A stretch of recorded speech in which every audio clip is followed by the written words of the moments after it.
What's going on, everybody? Got us another little motocross news video here. Malcolm Stewart signs with Rockstar Energy Husqvarna. Right?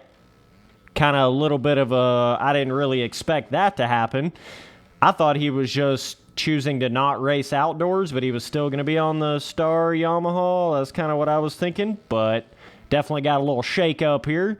So now it's Tomac to Star Yamaha, Anderson to Monster Energy Kawasaki, Plessinger to Red Bull KTM, and then now Malcolm Stewart to Rockstar Husqvarna. I think that's how everything's changing up here. Nice little switcheroo everybody's doing.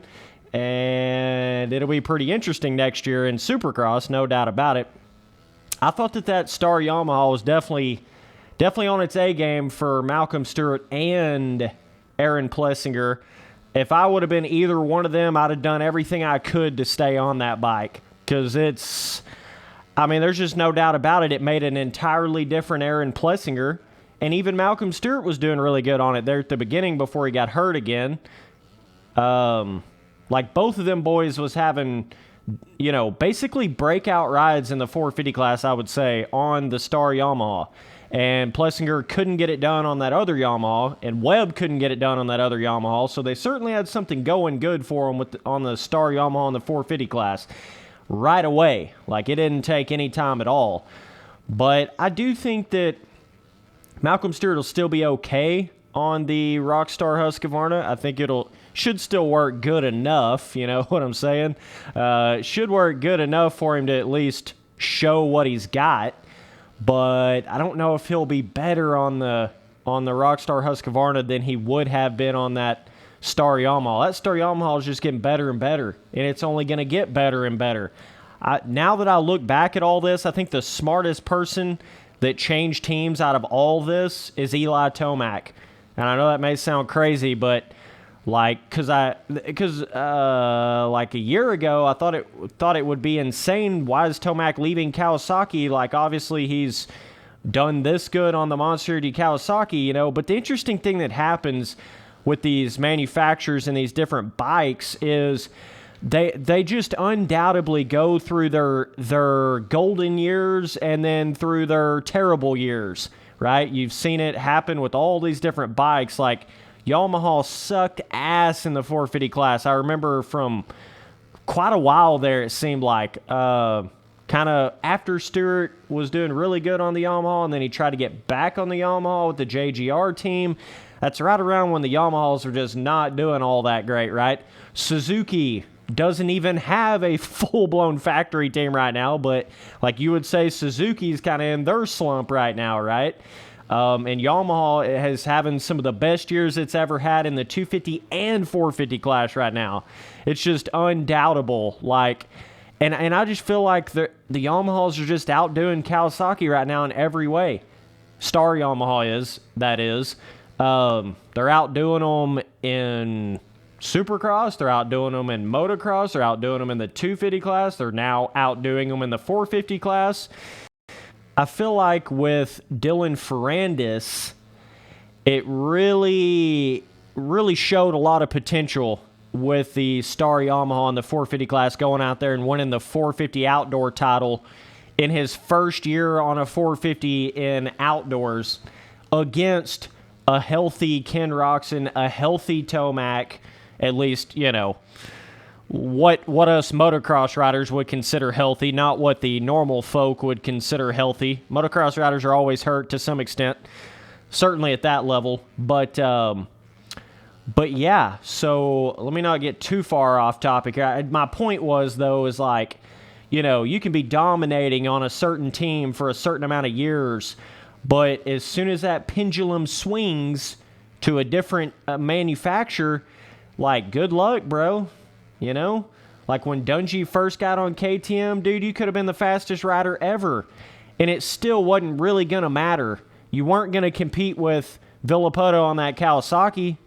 Like, if you would have swapped back in those days, if you'd have put Villapoto on the KTM when the KTM was when Dungey first got on it, and you put Dungey on the Kawasaki, I mean, I hate to say it, but god dang, you probably could have almost flip-flopped all of their results, because you know how aggressive and fast Dungey was when he was on that Suzuki in the 450 class. Like, if you go back and watch, he looked like a completely different rider.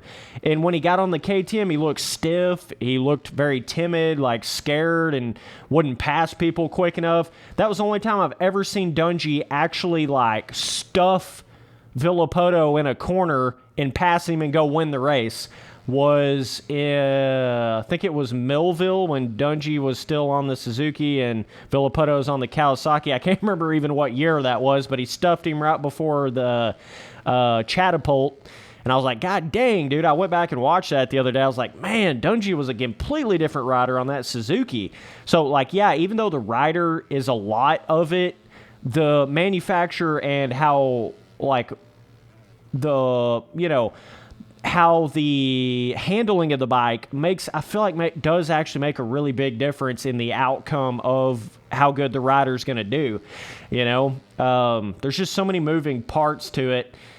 But it's not to say that Anderson won't be good on the Kawasaki or Plessinger won't be good on the KTM, because I think it's obviously possible. I mean, look at Webb, right? But I guess what I'm saying, though, is like, Plessinger did so terrible on the Yamaha for 2 years and then finally started doing good on the Star Yamaha.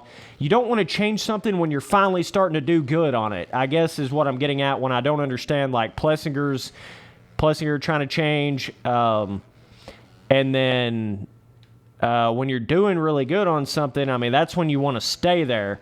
Tomac had been doing good on the Kawasaki for 6 years now. So it's like, yeah, I can totally understand Tomac just wanting kind of a change of scenery. He can kind of see the change in the, Yamaha in the 450 class starting to become the big dog. He was on the Monster Energy Kawasaki, which was the big dog.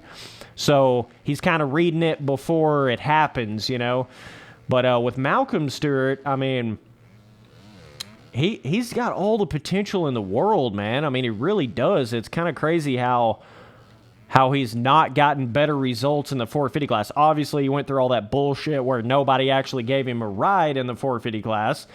I don't know what all kind of politics was behind that, but finally he started getting his chance with the Star Yamaha. Still had some issues, but definitely had some speed there. I mean, there ain't no doubt about, like, if Malcolm Stewart can just get his damn racecraft together, he's got all the speed and the talent in the world, and the starting ability and passing ability. He's got all of it. He's just got to, believe in himself a little bit and actually get some, full-blown, actually being up there at the, end of a 450 race type experience, and then he'll be good. He's got to, it just makes all the difference in the world when them guys can get that kind of experience. That just made me think about Justin Hill, his first 450 race on that JGR bike, damn near won the shit. Oh, man, look at where he's at now. Good Lord. Can you guys believe that? Who even knows what the hell Justin Hill is doing at this point? And he literally was about to win on that Suzuki in the 450 class, his first 450 main event ever. And look at where he's at now. Nobody even knows what the hell he's doing. That is so crazy how quick it can change. It's just unreal. I don't understand that. You can literally go from, Justin Barsha level winning 250 Supercross titles, and then you're looking for a ride 5-6 years later. It's crazy. It's just because you're doing good, and even in a 450 main event, just because you do good in a 450 main event don't mean shit, bro. Look at Josh and Justin Hill. I mean, they're prime examples of you can have all the potential, everybody thinks you're going to do really good in a certain class. You can even have the results and even have the promise and the everything there, and it can still go south quicker than you can say Bob's your uncle. So anyways, I just wanted to state that fact. It's crazy how all that went down. But I feel like with Malcolm Stewart, he just needs to really stay healthy, number one. But then those rides where he does get a good start and gets up there in the top three, he's just got to hold it together like he did that start of that Supercross year. I think it might have been last year, maybe, where he was kind of up there on the podium talking. I think Cincerillo was up there. I know he had a couple of rounds where I think he got some podiums there or something where he was up. I remember him talking on some of the post-race interview type things that they had for Supercross. So if he can just get back to that point and just keep it solid, like he's got all the potential, he's got all the, and like obviously you can win a Supercross title on a Husqvarna. I mean, Jason Anderson did it. I mean, Jason Anderson is another one of those weird ones too. He went all the way to the extent of winning a fucking 450 Supercross title. And now it's like, what's even going on with the guy anymore? I mean, and I love Jason Anderson to death, but it's just like, bruh, he's going to have to do something. And maybe him going to the Cowie will be all he needed to get his ass in gear. I don't know. He's going for the more, let's be a little more not as serious and let's not train quite as hard. I mean, I guess he still trains a shitload, but like, just not as boot camp level as as like what Villapoto went through and all that. He's trying to kind of play more the long game and stay in it for a long time. But like, dude, I'm telling you, even if you're a Supercross champion, like you better at least be winning main events or overall moto, and outdoor. You got to be doing something, because if you don't win anything for 3 or 4 years, I promise you they will boot your ass.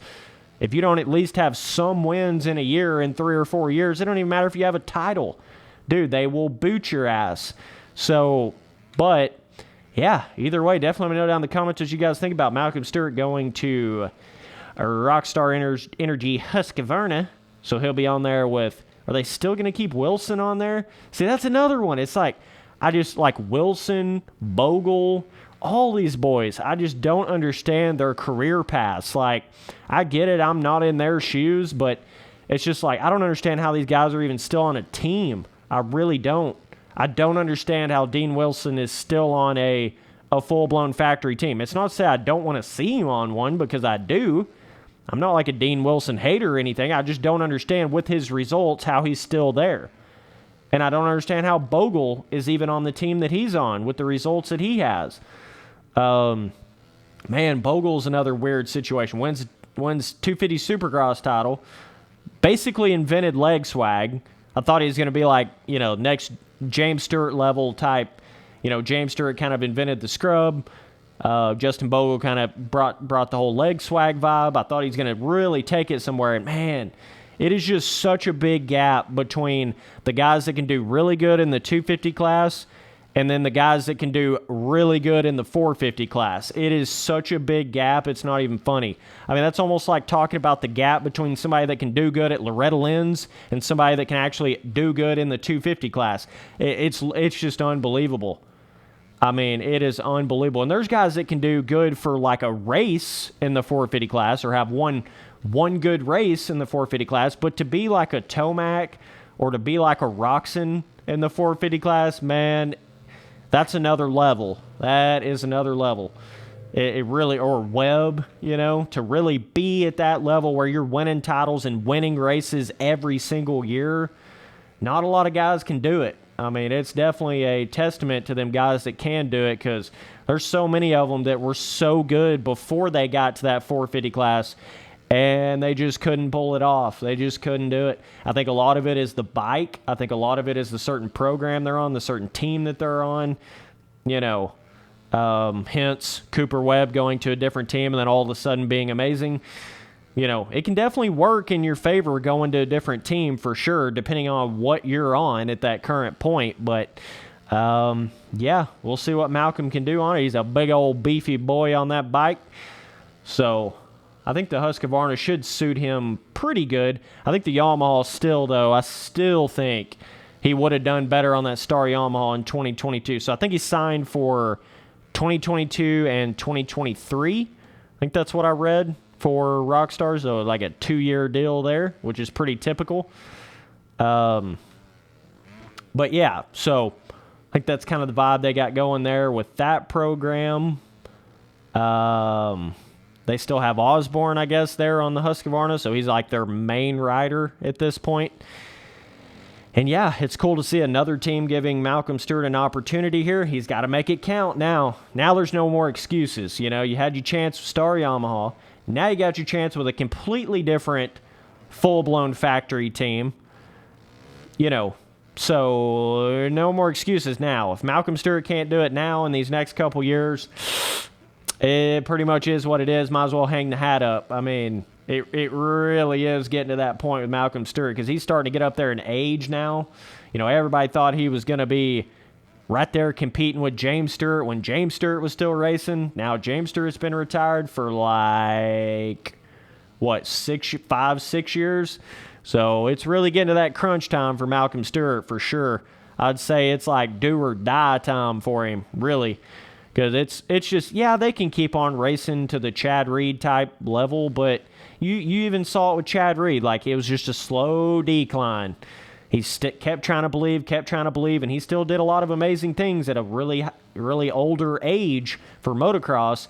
But you can't be at that Tomac level and that Villapoto level for very long, you know? You can't be at that Carmichael, Villapoto, McGrath level for very long. It just, you know, Father Time catches up, whether or not you want to accept it or believe it or not believe it or whatever the case may be. You know, for this particular sport, I'm not saying every sport, you know, Tom Brady can obviously get it done at a, you know, up there in age, but for motocross, with it being so physical and the injuries affecting you so much and just your mind, I feel like with motocross, it's like the more mature you get, almost the worse it gets for it actually, because you start thinking about the crashes more. You start worrying about what the crash is going to do to you more. You know, if you're 16 riding motocross, that's probably some of the best mental state you're ever going to be in, because you're just balls to the wall. You don't even think about crashing. You don't even worry about it. It's not like you're scared of anything. You know, you're a lot more fearless the younger you are. So I think all that plays a factor into why people just can't be quite as good the older they get in motocross. But yeah, it's crunch time for Malcolm Stewart. Here's his opportunity. Here's his chance on a silver platter, big dog. Here it is.